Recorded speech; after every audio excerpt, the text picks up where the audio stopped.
Thank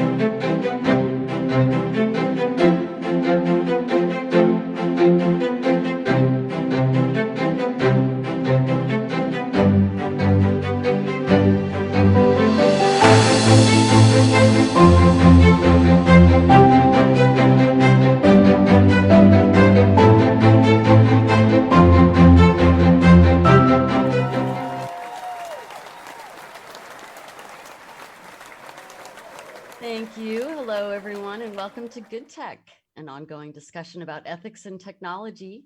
I'm Elizabeth Perry with Idka. As a reminder, today I want you to know that you can dial in with comments or questions during the show. The number will pop up on your screen right below me, and we'll do our best to get you involved.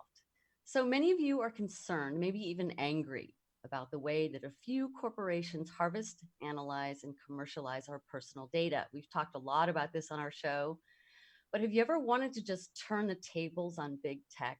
Instead of helping a few giants get richer, what if you got paid to hand your data over? Today, we're going to talk about someone who's deep into this space with a proposed solution that will give users back control over their data. The US CEO of Digi.me, chair and co-founder of UBDI. Please welcome Shane Green. Thanks. Great to be here. All right, Shane, welcome to the show. You're not new to the media. I know you've had a lot of experience with this, so it's great to have you with us today. So Digi.me allows users to take back control of their data. During an interview on CNN that I was watching, you were asked about your data, how your data gets used by other services, and you described it as living in different silos. How exactly does that work? How do you maintain control, and what's the benefit for the user? Yeah, so Digi.me, along with other solutions that are often referred to as data vaults or personal data stores, data lockers, there's a number of ways people have referred to this model. They first and foremost let people aggregate their own data from a lot of the apps and accounts that they use. So Digi.me is integrated with about 15,000 different sources out there. So we're talking financial, health, wearables like Fitbit or Garmin devices, entertainment, Spotify, YouTube data, and of course all the social data that you're creating. And it lets you aggregate that data in a place that you choose and then reuse it however you choose, primarily with apps and services that are designed to respect your control of the data. So it's really enabling this whole new way for people to show up to apps and services with all the data that those apps need. Okay, great. And what's your business model? How do you make money doing this? Well, Digi.me is really, in many ways, just the infrastructure for this human-centric way of powering apps with data and privacy and integrity. And so the business model for Digi.me is either a revenue share with an app that's built on the platform. They published a 7.5% number, which is really nice for startups. So 7.5% of zero is zero. And that's one model. Or the lesser of that, that revenue share, or a 10 cents per data share, data transaction fee. Some apps really only ever need to get access to data privately once or twice. So that might be a cheaper way to go for some folks. But it's designed to be priced at a very low level where developers and businesses don't need to worry about the cost of going directly to users for their own data. Awesome. So, and you also founded UBDI, which stands for Universal Basic Data Income.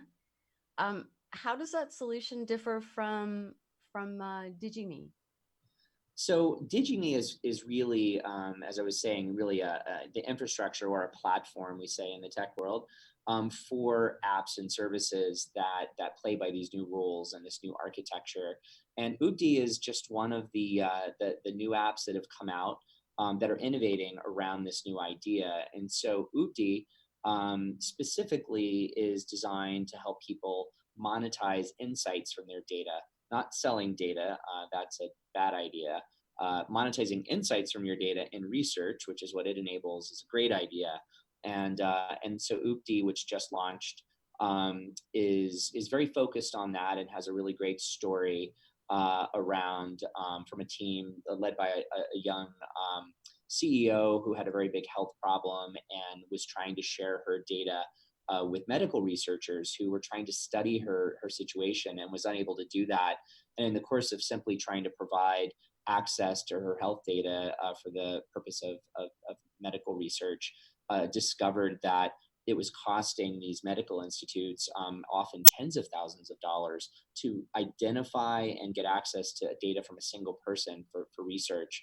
And I think the light bulb went on for her, and it certainly went on for me as we discussed this idea that helping people start to participate in the economics of their data in the world of research was just super interesting. Okay. Yeah, so let's get into privacy a little bit. We're talking about ethics and technology, and cynics, of course, would say that this doesn't exactly solve the issue of privacy. Some would say that encouraging individuals to sell their personal data only continues to feed the beast. A few people have flat out called it unethical. How do you respond to that? Well, first, it's really important that people understand that no platform like this is really designed to sell personal data. Again, it's in this particular case of UBDI, it's helping people monetize insights on their data. And in research, in most cases, especially in market research, financial research, and things like this, your data as an individual isn't even that relevant. You have to be part of a group or a population, usually at least 500 people, usually a few thousand even, of people like you in order to study statistically relevant trends. And so in that world of monetizing data, all of the data that's ever delivered to researchers, it's already been anonymized, it's been aggregated, and it's part of a population of data. But on the bigger question of privacy, look, I think Silicon Valley and big tech is betting on the fact that people continue to not engage with the kinds of tools that are necessary to start taking some degree of control and agency over their data. And our research has shown, speaking of research, that helping people understand that there is incredible economic value in their data, potentially worth thousands of dollars a year to people. Jaron Lanier actually just estimated it at $20,000 for a small family a year.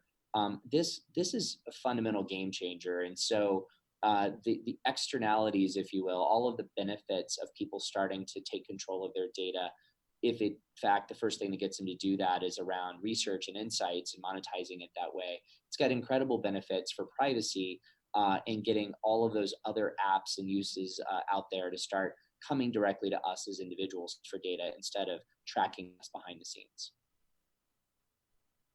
Okay, fair enough. That clarifies a lot of things, I'm sure, for a lot of people. You were quite early to this field, and I want to know what the aha moment was for you to work on privacy and data empowerment. Sure. No, it goes back literally 10 years now. And I had sold a previous company to Nokia back when Nokia had 1.2 billion mobile devices in the market. So this is 2009. And as one of the data guys inside Nokia, they asked me and one of my co-founders of my prior company how to take advantage of all of the data coming off these 1.2 billion devices. And interestingly, the office for doing this was in former East Berlin, not that far down the street from the former Stasi headquarters. And literally at dinner that night, it happened this fast for us. We were talking and we were like, wow, the world could have been pretty different here in Berlin if those guys down the street had real-time data on 1.2 billion people, and who they were talking to and where they were going and what they were reading and what they were doing, et cetera. We also, interestingly, just had our first children. I had a 2-year-old at home, and he had a 2-year-old at home. And it just became very clear to us at that moment that in a world powered by data, where everything we do is going to need data, that the model of surveilling people and corporations and governments having exclusive ownership and control over this data was just a terrible idea. And we literally wrote the business plan like on the proverbial back of a napkin at dinner that night. Wow.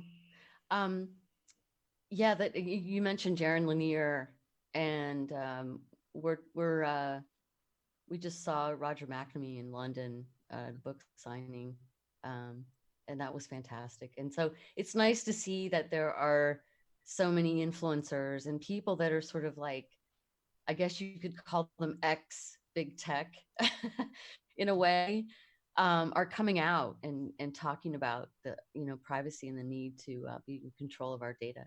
So and on you also call for digital enlightenment. What do you mean by that? And are we headed back to the dark ages if that doesn't happen? Um, so yeah, no, this is a, for those who are really into political science and history, I think there's an incredible analogy to what really happened 350 years ago when we all were living on the Lord's manor and, subjects of the king and didn't even have these sort of natural rights or inalienable rights of any kind. And as those ideas were developed and then, we ended up, of course, seeing experiments in democracy and everything that followed and establishment of human rights. It's really was striking to me how fast all of those ideas were just thrown right out the window as we started to digitize the world and connect people.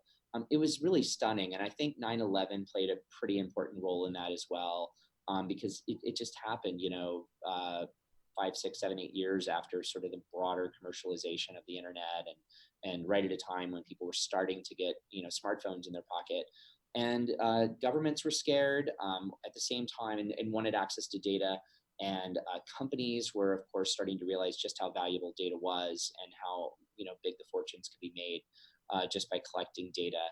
And so I really do believe that in order for us to get to a place where we're being treated with respect and dignity in this digital world, and our data is being used on our behalf to benefit us as individuals and our communities, families, etc., that we're going to have something similar happen where fundamentally the power of data, and I mean literally like the actual like data itself and the economics and the power that and utility that comes from it has to shift to people fundamentally. And then and only then I think we might as we did in democracy way back when and inventing republican democracy and representation and the like, we might then have other organizations or apps or institutions that will trust with helping us with our data and helping us navigate this digital world. But currently, on the path that we're on, and as I think both Roger McNamee and John Lanier would certainly highlight and support, it's pretty terrifying. I mean, we're going back as fast as we can to a world where we have limited, if any, rights around how Mm-hmm. our data has been captured and how it's being used to manipulate us. Right. Um, well, so let's talk about that. I mean, if it's so important, data empowerment and privacy, if it's so important, why isn't more money being invested in it compared to the current ad tech model? No, it's such a fascinating question. And I mean, look, there are laws being passed in Europe and California and nonprofits the world around who are saying there's nothing more important than figuring this out. Yet it still seems like everyone's overwhelmed by how you get from here to there. There's just so many competing ideas among those of us, who are focused on these problems, even that I just heard recently from a large foundation. They're like, we just don't feel qualified to know which technology, which business models, which approaches are worth supporting and investing in. And I imagine some of the early enlightened people who knew how to read in the 17th century had similar issues. It wasn't as if King was just funding on side projects here to help people with their inalienable rights and so forth. I mean, it took some work early on to define these things, and I think we're hopefully nearing the end of that, where I think there really are some compelling approaches, technologies, businesses that are starting to prove that people empowered with their data is not only possible, but it's a very very very tangible, immediate term thing, and I'm hoping that we see a lot more investment in it. But I would literally argue though that there's probably more money invested in a single hour in the current model in the course of a year compared to what I should say in the course of a year for this data empowerment model around people. So it is truly under-resourced in a way that's got to change. Yeah, I think a lot of people would agree with that. We were at the My Data conference in Helsinki, and I guess you were there too, and we missed each other, but there was a lot of talk about how things have to change. So let's hope for the best. And what have been, go ahead. Actually, that was really worth noting. UBDI launched earlier that week. This was just last week. We're talking about at the Finovate conference in New York City, which is the largest fintech conference. And, single booths there probably cost more than the budget of the My Data conference in Helsinki, which brought together, more than 1,000 people from around the world to talk about My Data and personal data. So it was such a great example of this disparity we're talking about. And it's just time for governments and enlightened investors and philanthropists and the like to step up and start investing in this space. Yeah, we actually got a chance to pitch in front of a panel of investors at that event. And I was just so happy because the investors were actually like, wow, that sounds like a good idea. And I'm like, really? you mean you don't want ad tech? I'm just kidding. But that was a really great opportunity. There are very few of those out there right now. And again, they're because investors, of course, classic investors, they want to see ROI on that investment pretty quickly. So I think they're staring at this problem, and there's a fair amount of paralysis right now because they're just not sure the right first steps to take. Okay. So what have been your successes so far? Well, I think the biggest overall in the last 10 years, there's been a few. I guess they're pretty different. I was going to say, and it's taken a full decade to get it to this point, but the company that I had started in 2009 was called Personal. It merged in 2017 with DigiMe, and that has become the first fully functional privacy by design platform for people to aggregate their own data and for developers and businesses to build apps and services on it. And there are others out there now that are also emerging, and I'm a huge supporter of all of them. I think, as I was just saying, we can't invest enough in this model. It's just a critical that we do. But during most all of that time, for people even in the know who were like, oh, this could be interesting, but where do you even start? Having a platform that actually safely and securely lets people aggregate millions of data points about themselves, store it where they choose in an encrypted format, and then reuse it is probably the biggest technical accomplishment to date. I think, though, a lot of the efforts that I've been involved in, I think have helped raise just the importance of the issue. And I know that in Europe, I did a lot of work at the World Economic Forum back in 2014, 15, 16 on their Global Agenda Council and data. And, a lot of those same faces showed up to work on the first, drafting of GDPR. Some of them have been involved with the CCPA in California.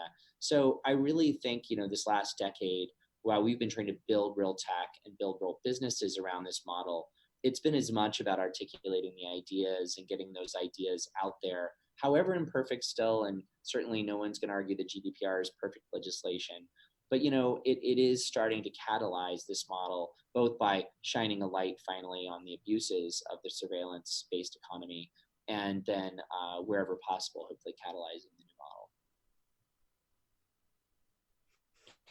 Yeah, so let's get into some tough questions that people will ask you, and I'm sure you're used to being fired at a little bit.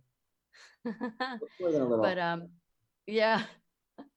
So I just want to understand. So when you give your data to DigiMe or UBDI or whatever, or does Facebook, for example, still get to use your data however they want? And if so, if these new solutions don't prevent companies like Facebook from using our data, like we don't want them to, how can they really help? So look, there's two parts to that question that are really important, and they're different.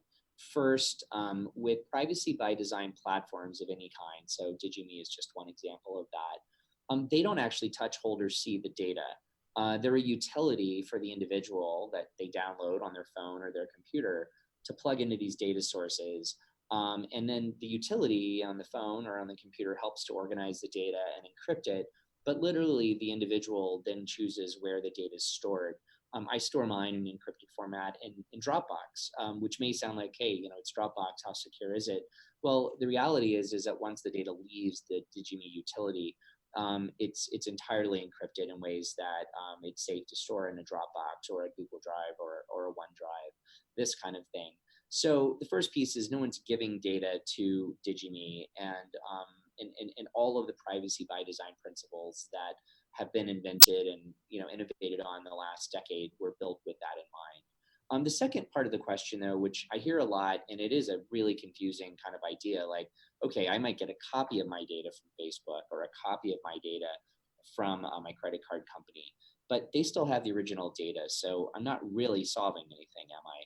And the answer to that is I think you are. I think the big idea here is that for as much data as Facebook has or Google or our credit card companies, it's still just a sliver of data about us. And it might be a really, powerful sliver of data about us, but they do not have the ability that an individual does to aggregate data from all parts of a person's life. In fact, it's expressly forbidden legally in most of the world for them to try to combine, say, your health records or credit card purchases directly with your social data. Not to say it doesn't happen here and there, but fundamentally, the individual has this competitive advantage.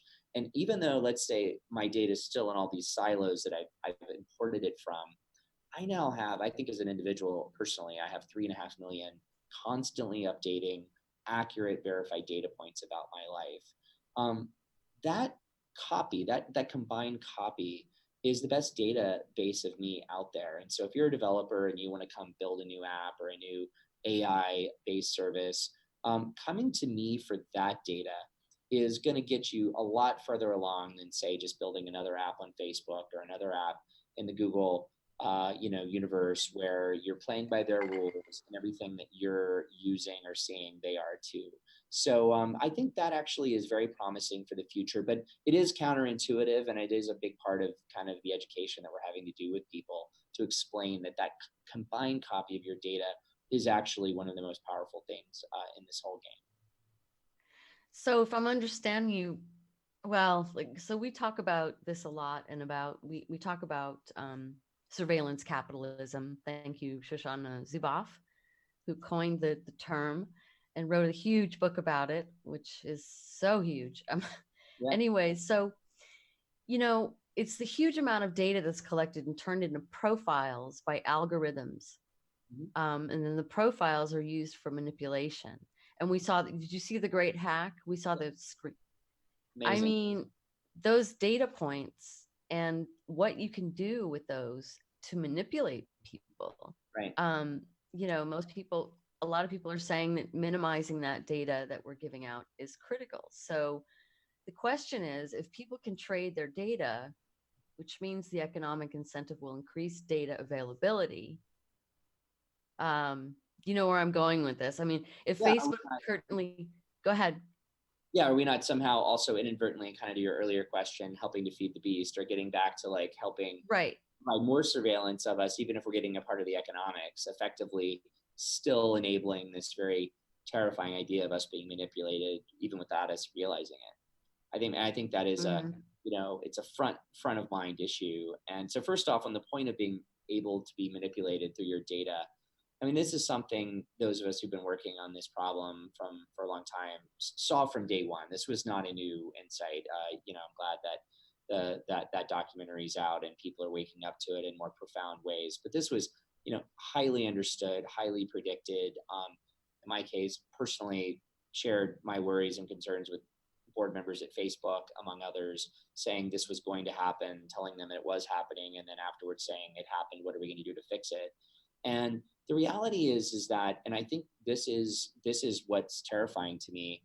I think the business model of surveillance is so fundamental now to the survival of these companies that it's existential, to try to change that in their minds. You literally heard, Mark Zuckerberg saying that about some of Elizabeth Warren's proposals, in this recent revelation. And yet, in my mind, that surveillance-based capitalism for all the innovation it has unlocked, and let's acknowledge that. I certainly am a super, pro technology, pro data type of person. I'm excited about a technology and data driven future if it's designed and built the right way on serving our needs and interests. It can't can carry on this way any further. And to your question of, well, does a DigiMe or a UBDI, which is helping you monetize these insights from your data, or other apps and services like this, are they, totally foolproof, or is there any way they might be abused? All I can say is that first, we have no choice at this point. I get so frustrated with people who talk as if there's still a choice to go off the grid and go back, 20 years in time, and somehow just ignore technology and data. It's just not a reality or a future. It's not a reality I see or a future I want, candidly. But we do have to jump on this moving train and figure out how to innovate and fix things. And maybe even in UBDI early days, one of our concerns is, hey, can we really generate thousands of dollars of value annually for millions and millions of people? Let's say it turns out to just be hundreds of dollars. Well, that's going to teach a whole marketplace how it was worth hundreds, and then maybe 4, 5, 6 years from now it will be thousands, and enough to really replace income from people that is being replaced themselves by automation and technology. There's a lot of things we're going to learn together, and we can't avoid all risks. We can't, guarantee there won't be bad actors in the midst of this. But all I can say is that the community that was represented at My Data last week, and those of us who are really working on this, we have to hold hands, jump off the bridge, and figure this out on the fly. Literally, we don't have a choice. And I do believe it all starts with empowering the person with their data. Absolutely. Absolutely. So let me ask you this. What about the right to be forgotten? I don't know if it's blockchain based, but if it is, then the data remains there forever, does it not? Well, in the solutions we're working on, you are able to delete the data for all time's sake. There's no permanent ledger of the data itself. There might be some records of transactions of data, but not the data itself does not live on the blockchain. And so a lot of times when people talk about data solutions, personal data solutions, where the data itself is on the blockchain, I'm still interested in learning a lot more about how that could work for kind of the very reasons your question suggested. In this sort of privacy by design model that we've built, and that I know a lot of others have worked on and are working on. If a user decides, or an individual decides, to take their data elsewhere, so data portability is fundamental. You don't want to aggregate all your data and all of this time and then just have it locked in, right? So being able to move that data where you choose is a fundamental right. And then being able to completely delete any and all copies of that data, which again, just to remind you, was never accessible to a company like DigiMe anyways. But nonetheless, to just say I'm no longer using this service, I've chosen another service. Those are the kind of technical architectural things I'm talking about when I say privacy by design. And again, what I find is a lot of people, because there's a lot of people who've woken up in the last 2 years, and particularly since Brexit and the 2016 US election, to this question of how we're being manipulated. So there's a lot of new entrants into this space, which I welcome, and this is a big enough tent for everyone here who's concerned about this. But they keep assuming very incorrectly that the current architecture is the only choice.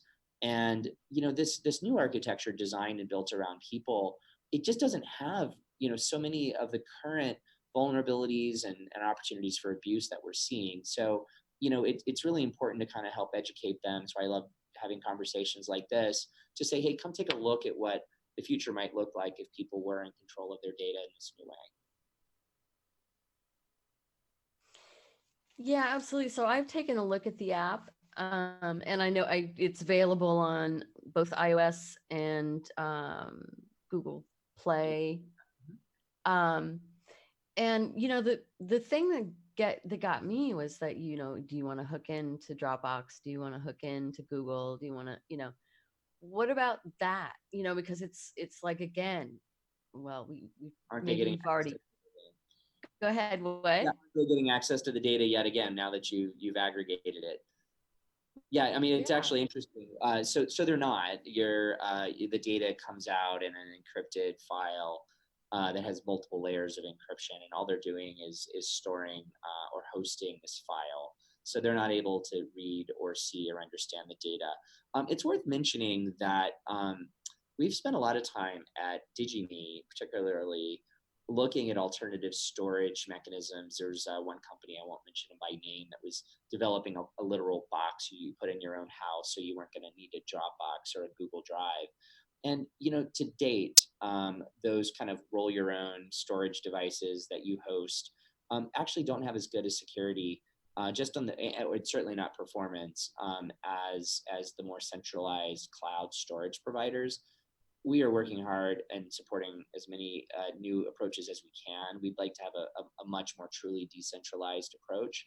But one of the realities, I mean, look, you download the DigiMe app in the App Store in Google Play, right? You can't just create a Yeah. completely alternate reality day one. You have to kind of, get some beachheads within the current model and understand how much work has been done over now a decade to try to, within the confines of an iOS app or a Google app, or with data being stored in a personal cloud like Dropbox, to still allow the data to remain private and to allow it to be shared with other apps that are using these same approaches privately. And that's where so much of the innovation's gone. And that's been a decade of work, and we're really sort of, maybe we've gone from the top of the first inning, as we say in baseball in the US, to the bottom of the first inning, but we're really early in this game still. This is far from a mature industry.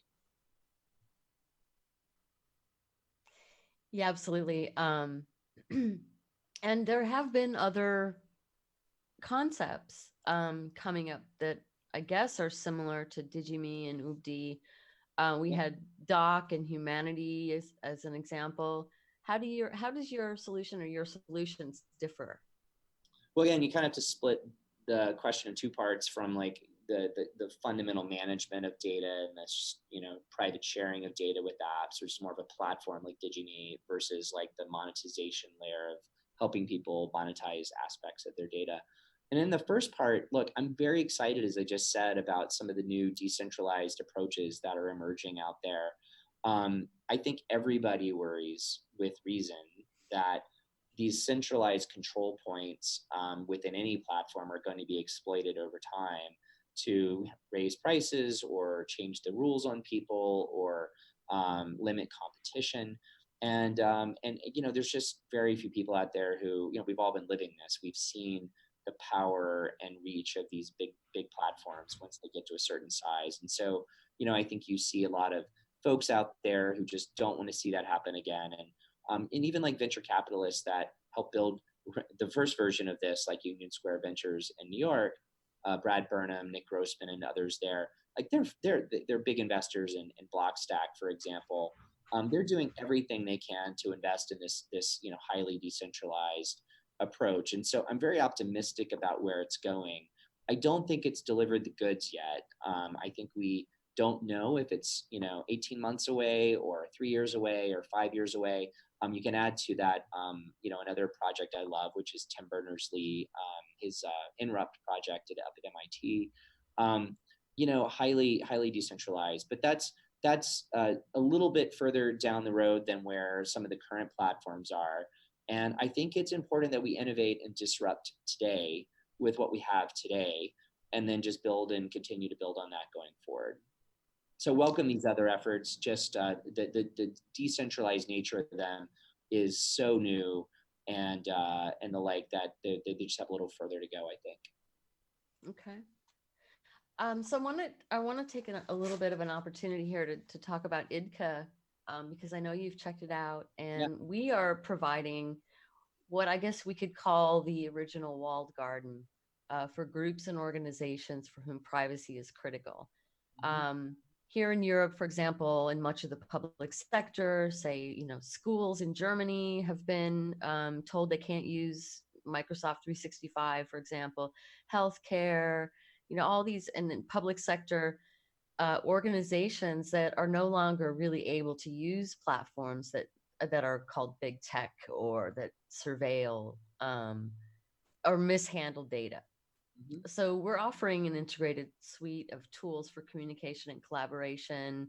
We offer chat, newsfeed, notes, video calling, and built-in storage, all on one safe platform. Um, and where your privacy remains intact. And that's not to be a sales pitch, but just to sort of ask you, what do you think as an expert in this field? Can something like this work? Yeah, so it's such a good question, and it is ironic that we're kind of going back to some of the very earliest models that were tried. These kind of walled gardens. I remember the original chat rooms and the like, and I don't know how private and secure they necessarily were, but they weren't being surveilled, on purpose. There just wasn't an ad tech solution that was being jammed in there to try to see what people were talking about and to somehow leverage that. And I think people are most comfortable in those kind of environments. I think people want to know that they can trust the environment they're in, and whether that's just having a single conversation with a friend or a spouse, or whether that's a larger group, like a family or a set of friends or enthusiasts around an idea. I think this idea and this approach is extremely timely, and it makes sense. I think what gets challenging, and the thing that excites me also, again, back to Inrupt and kind of what they're trying to do up at MIT, is you want to be able to both discover and move between these types of apps and solutions without any friction, right? So something like Idka, Yeah. you could find there's whole types of communities that evolve there because the tools are really make sense for those types of communities. But then there might be more professional communities or more personal communities that are in other places, and we all have so many identities, and we're part of so many different types of groups. I think again, none of us want to hit that wall, if you will, where it's like you can't move between services. You want to have the freedom to move between them, but at the same time know that as you do that your privacy and control of your data is being respected. So, I'm a big fan of what Idka is trying to do, and I think getting that interoperability down and getting that worked out is going to be really key to seeing these kinds of systems start to replace a lot of the tech that's out there today. Excellent. Yeah, we definitely want to get away from being compared to Facebook, because Facebook is a completely different animal. It's where you go viral. It's where it's where it's the public launch pad for everything and everybody. But anyway, but thank you for that. Now, here's the challenge for me, or for us, at Idka. Is a lot of people, they just don't care. Like, take my data. I don't care. I get free services. What do I care? So how do we conquer this problem, Yep. of being so reluctant to give up free services? So a few different answers to that, and they're all really important and interconnected. So I mean, this has been one of the biggest things I've heard as I've been working in this space, is people just don't care about their privacy, because if they did, they wouldn't use Facebook or Google and the like. And you're like, really, I'm not supposed to use the world's largest social network to connect with my friends and family, and I'm not supposed to use the world's best search engine to find what I'm looking for. We haven't had choice to date. And it is true that the Yeah. business model of surveillance has been highly efficient for those centralized platforms, not for us as individuals, but for them. And so the fact people haven't chosen alternatives in great volume yet is not evidence that people don't want it. And I think post 2016, even, people at a much broader scale have come to understand the risks of this current model, even if they're not taking the actions yet, because candidly, most of these new things do involve more friction than they're used to experiencing. They involve costs that they're not used to paying for, and or they're used to, or I should say, they're also just not as good of an experience yet. They're just not quite there. Um, and I just think that's back to, like, again, if you look at the level of investment in that industry, or these approaches, it's just been a fraction of what's gone into the centralized surveillance-based approaches. And yet a lot of the solutions, I mean, look at DuckDuckGo and search, it's not very far behind Google. And even 3 years ago, I was an Yeah. early adopter. I would test it all the time. I'd be like, yeah, this just isn't really as good as Google. It's gotten incredibly good. And I think as you see services like that start to adopt new ways to personalize those search results while protecting privacy, there's a leapfrog opportunity here to just go completely over Google, not only on the functionality, but even on the business model side. And that's why, kind of back to the my work and interest in UBDI and in any sort of data monetization business right now. I will tell you that our own market research has shown time and time again that people respond to the money. And they really especially respond to the money issue when they realize how much money is being made off their data that they're not getting to participate in. And so by literally putting, $50 or $100 in someone's pocket and doing that in 2 or 3, 4 or 5 minutes of their time, it really flips a switch for people where they're like, okay, I was told my data wasn't valuable. I was told, this only works if it's part of some ad tech solution where it's my data is worth pennies. Like that was actually pretty profound. And we found that when people do start to associate some kind of a price tag with their data, they start caring more. And so that's why for all the people out there who like to say it's unethical to monetize your data or what have you, I would really encourage them to spend some time looking at the kinds of research we're doing where people who in fact, even who cared about their privacy and weren't taking the actions, start to take those actions when they realize that significant economic value is being lost. We know money, and if money equals data, then hey, we start caring about data. Right. And DuckDuckGo has a payment model, right? Their business model is not. I think they do. No, it's primarily what they call contextual search. And what that means is when you go to search for flights to Turkey, they don't know anything about you. They're not saving your search history. They haven't been profiling you. They just know someone's looking for flights to Turkey, and they know that from all the people who search for flights to Turkey, the kinds of ads or the kinds of paid search results that people would like. So Google, of course, makes more money today than a DuckDuckGo because they know a lot about you as an individual, and they know, maybe there's certain airlines you like versus others, or they know, you're not looking for the cheapest way there. You're looking for the most nonstop and convenient way. So, and that added personalization does matter to us. It also matters to advertisers, which is why Google makes more. But those problems are very solvable in a privacy protecting and integrity preserving way. Mm-hmm. Yeah, we talked yesterday, and I thought it was interesting. Sorry, that was Brave that pays. Somebody's telling me. The Brave browser does pay people in a really interesting token model that they have. I think that's a really interesting idea. Okay. So, you mentioned when in our pre-interview conversation that you don't want to live off the grid, but on a grid with all my data, good tech grid, you said. Good tech grid. Yep. I think that's fabulous. So, that's what we want, right? My data can do amazing, miraculous things for me. It can help me make better, faster decisions, find the products and services I want, way more efficiently. It can help me make make healthier, life enhancing decisions. If it's on my side and if it's working on my behalf.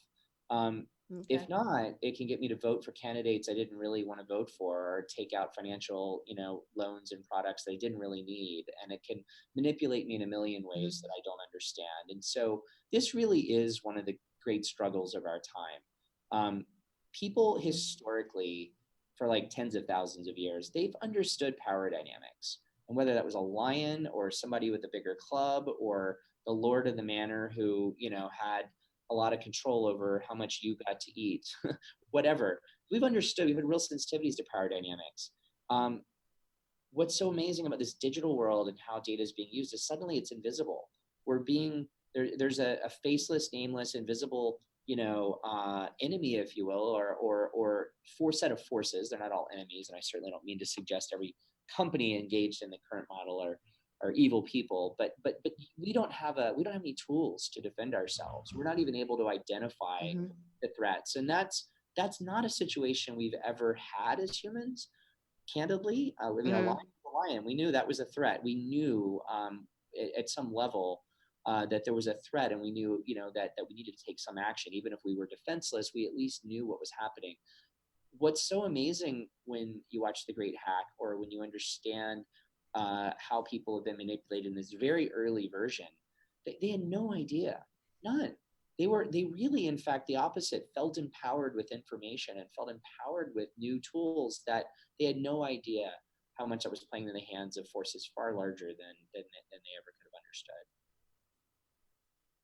Yeah, yeah, and again, we got to do something before it's too late. All right. Um, That's what and we're here. so yeah, so we have a few minutes, and I wanted to give you a chance to talk about another endeavor that you're involved in, a research and advocacy organization focused on data empowerment in emerging markets called futurestate.org. What is that effort about? Yeah, so Future State, I don't have a lot of time given what I do to get involved with nonprofits and research and advocacy, but this is a group based here in Washington, D.C., but with a global vision of really bringing data empowerment to the world, and doing it uh, in a big way in emerging markets. And a couple of things that I'd love to say about them. First, there's still not a lot of agreement yet on what data empowerment needs, what it means. And so I'm very excited about the research work and just better defining data empowerment and trying to come up with some common language and some common understanding. So those of us who are on the same side here stop talking past each other or attacking each other for misunderstandings. It's really critical to come up with some common frameworks, and I think they're doing some of the best thinking and work on that. And second, I think their focus on emerging markets, where they've had a lot of experience. This is a group that's background was financial inclusion during 20 years ago and so forth in emerging markets, which was really dismissed early on as not that important for people who might need healthcare or food or other things. More importantly, I think it turned out later to be proven very clearly that micro lending and access to credit and access to basic banking and financial services was fundamentally game changing for people in poverty. And so this group came to me and they said, we actually, having studied this problem of privacy and who owns the data and how it's being used, they saw this parallel where they said people don't understand how many problems could be solved if people actually were empowered with their data. And that's certainly something I believed. And what I think is unique about their focus in the emerging markets is many of these countries have not finished building out their model yet. And it's just a perfect moment in time to get, the World Bank and the United Nations and international organizations of all kinds to understand what data empowerment means and to help bring it to emerging markets before we end up rebuilding either the model we've had in the United States, or worse, the model that China and others have, which is full on surveillance. And so, yeah, thanks for mentioning that, because I think these kinds of efforts will help bring more people together and hopefully unlock lots more resources for those of us who really are working on the practical solutions. Yeah. I mean, are you optimistic about the future? I am. I'm an optimist. I don't think you can really be an entrepreneur, especially working on disruptive tech of any kind, if you're not an optimist. And I am. Um, I do have to say, I've had my days, I've had my years. The last two or three of, for all the progress in some areas. I mean, as we unpack what's happened in England with Brexit, and we unpack what happened in the 2016 election here in the U.S., and realize the reverberations of those weren't a year or two or three, that these are now going to be multi-decade reverberations from just some of the earliest implementations of the stuff we've been talking about. It's tough, but I have to say, what choice do we have? And, every generation, every, set of generations has had its existential threats. And, we've been fortunate, I think, to largely avoid large wars and large scale, health and conflicts that have, in past generations had much bigger impact. So this is ours, and we have to figure this out. I don't really think we have a choice. Yeah. Um, yeah, and that brings the point up in the Great Hack, how data is actually being used to weaponize, um, as a weapon. Um, Technology is neutral, right? I mean, steel or iron, I mean, pick your technology, air travel, everything has a positive and a negative side to it depending on how it's used. And that's why data to me, separate from technology, I mean, obviously you can't have one without the other, but in the digital world, but the data itself is really a powerful thing. It's a required thing in order for any of this new technology to work. And I think if we can manage to get a far higher degree of control and agency over the data, we can, in fact, as individuals and then communities and then societies, we can change this and we can change this model. And I'm pretty excited about our ability to do that. Oh, so we've run out of time, but I had so much more to ask you. I just, so thank you so much for joining us. If you have any questions for me or for Shane, please reach out to us. Again, the Twitter handle is right below his picture. Find us on LinkedIn or Twitter. Please share the love and follow us.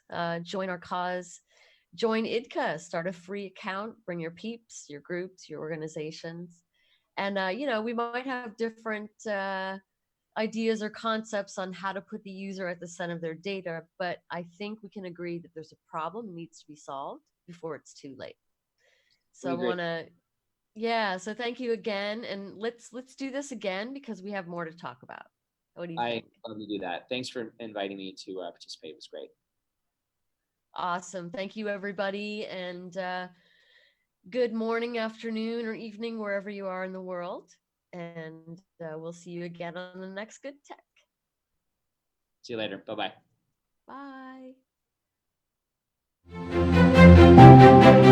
Bye.